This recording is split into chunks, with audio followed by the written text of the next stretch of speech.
Mejor ni Mazantín ni el torero. Eso no lo hace ni Mazantín ni el torero.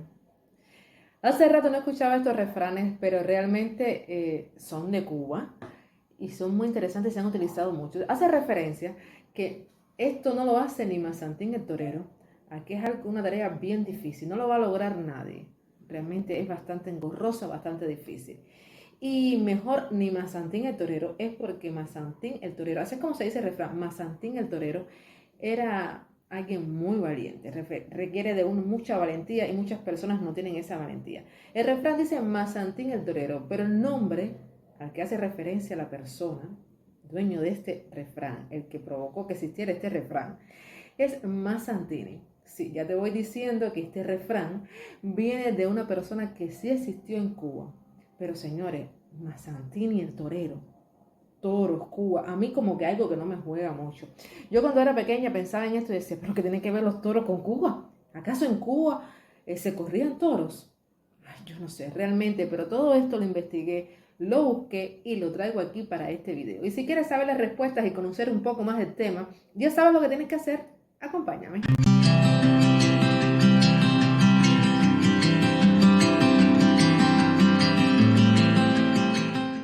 Hola, ¿qué tal? Bienvenido a mi canal. Soy Alija, una cubana que comparte contigo acerca de las costumbres de los cubanos, nuestra idiosincrasia, nuestros hábitos. Historias curiosas, sí, porque a nosotros nos gusta mucho este tipo de historia. Y este es un canal para los cubanos que están en Cuba, los que están fuera de Cuba, para los que aman nuestra nación y nuestras costumbres y conozcan un poquito de nuestra cultura.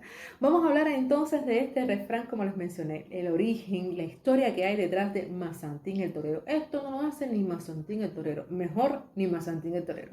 Que como te dije, estos dos refranes hacían referencia a que necesitaba una persona muy valiente y otro que era algo que no era fácil de resolverlo. Pero Mazantín no es correcto como se debe decir. El nombre era Mazantini. Luis Mazantini y Ejía llegó a La Habana a finales de 1886 con un contrato para celebrar 14 corridas de toro que por el interés que despertaron se convirtieron en 16 en la plaza, una plaza que existía en Infanta cerca de Carlos III. Ya saben, en Cuba se corrían toros. Pero vamos a hablar entonces un poco de cómo es que en Cuba se corrían toros. Pero vamos a ponernos entonces un poquito en contexto. La primera corrida de toros tuvo lugar en 1538 en Santiago de Cuba, en ocasión de la llegada de Hernando de Soto, gobernador de la isla y adelantado de la Florida. Te hablo de él en un video de la Giraldilla que voy a dejarte en la cajita de descripción su link. Estas corridas llegaron a La Habana en 1569. Algunos tuvieron una repercusión enorme, como las que se dedicaron a San Cristóbal, patrón de la villa, a la que los vecinos prometieron 32 corridas. Pero en 1682 se prohibió lidiar con toros en días de fiestas.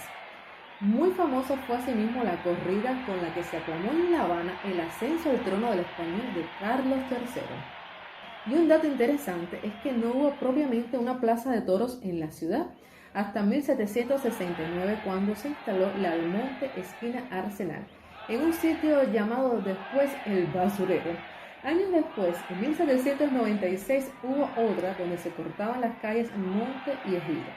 La tercera, en 1818, se emplazó en la calle Águila al fondo de una posada de un tal Cabrera. Y en el campo de Marte, lo que se conoce hoy como el Parque de la Fraternidad, se sitió la siguiente en 1825, que duraría hasta 1836. Muy concurrido fue el rodeo, que en 1842 se instaló en la plaza principal de Regla para corridas y novilladas. Los habaneros cruzaban la bahía para no perderse el espectáculo. Y en 1853 se construyó la plaza de Velasco en la calle de ese nombre, entre Virtudes y Concordia, cerca de la Casa de Beneficencia, sitio que ahora ocupa nada más y nada menos que el Hospital Hermanos Almejeira. Y la última plaza se construyó en Infanta y Carlos III, lugar donde se presentó nuestra figura de este video, Luis Mazantini. Y hablándote un poco acerca de Luis Mazantini y Ejía, vamos a decirte que este hombre, en verdad, según dicen algunos historiadores, él lo que quería era fama. Quería dinero y fama, pero quería más fama que dinero. Y era muy elegante, era muy apuesto y en su momento, déjenme decirles que levantaba miradas y cuando él llegaba a cualquier club de La Habana, pues toda la atención se la estaba robando. Pero este hombre quería más fama. Dicen algunos historiadores también que la técnica en cuestiones de como ejerciendo como torero no era tan perfecta, pero no se puede dejar de reconocer que era muy, pero muy valiente. Y te comento también que era hijo de padre italiano y madre vasca.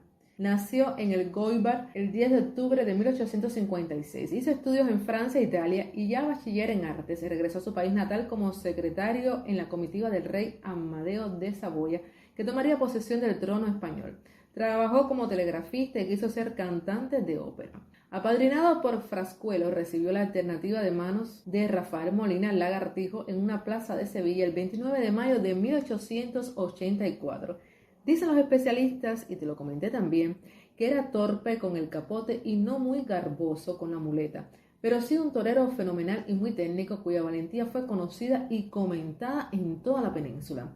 Pronto la llamaría Don Luis y su forma de vestir fue imitada por muchos. Era una personalidad fuerte y atrayente dentro y fuera del ruedo. Un defensor de la pureza de la fiesta que logró imponer el sorteo de los toros, ya que hasta entonces era el matador principal quien escogía con beneplácito del ganadero, la bestia que quería torear. Para que tengas una idea de la valentía y la fama de Mazzantini, te cuento que llegó a matar casi 3.000 toros y ganó 6.000 pesetas por corrida en las décadas finales del siglo XIX. Pero Mazzantini el torero no solamente fue famoso por su profesión ni por todos estos logros que te comenté. En La Habana también se hizo famoso porque, ¿qué te cuento? Se enamoró. Sí. Y no de una cubana, no. Ni mucho menos, por tanto, no de una mulata, como seguro que estabas pensando. Tampoco. Se enamoró de la actriz francesa Sara Bernard, quien también se encontraba en La Habana. Qué curioso esto. Estaban en Francia, en España, en Italia, en todos esos lugares y terminando de conocerse aquí en La Habana, donde tuvieron un romance que dio mucho de qué hablar por todos los salones y en la sociedad. Tal fue así el escándalo de romance que llegó hasta España el rumor, y eso que no había en redes sociales, y se enteró su esposa. Déjeme decirte que cuando tuvieron este romance, ella tenía 42 años y él tenía 30 años. Existen varias versiones acerca del encuentro entre la diva y el torero. Algunos afirman que ella acudió a verlo a torear y cuando el matador ya había cumplido su faena y recorría la plaza, orgulloso de su hazaña, cruzó una mirada con la misteriosa dama y ese contacto visual resultó ser suficiente para cautivarlo. La invitó a participar en una becerrada con toda la compañía. Otros aseguran que no fue así, sino que se conocieron en el hotel de Inglaterra donde ambos estaban hospedados, que ella veía que casi siempre cuando él terminaba de cenar, él encendía un tabaco y ella lo estaba mirando. Entonces lo mandó a llamar con el camarero. Fue a buscarlo y él sin ningún problema fue para allá. Se presentó y ella le dijo que quería que le enseñara a fumar tabaco. Le dijo que eso era menos peligroso que torear, así que encantado iba a ceder. Pero entonces ella dijo que no quería que fuera en un espacio público, sino que fuera en su habitación o en la de él o en unos lugares privados. El hecho es que por ahí fue empezando todo. No sabemos cuál de las dos versiones es la cierta. Lo que sí que no hay duda es que estas dos personalidades en La Habana tuvieron un romance que dio mucho de qué hablar. Y ya sabes que los refranes mejor ni Mazzantini el torero, y eso no lo hace ni Mazzantini el torero, tiene una historia muy interesante que tiene que ver con, por supuesto, con torero, con Luis Mazzantini Egea, el torero español que triunfó en Cuba. Conocimos de cómo vivió en Cuba, de cómo triunfó, de su romance, de su vida y un poquito más. Y de este tipo de historias y de curiosidades sobre Cuba y de los cubanos siempre vas a encontrar aquí en este canal. Te voy a dejar este videito por aquí para que lo veas, seguro te va a gustar. Y yo te espero en un próximo video. ¿Sabes quién soy, verdad? Soy Alija. Chao. Mira el video.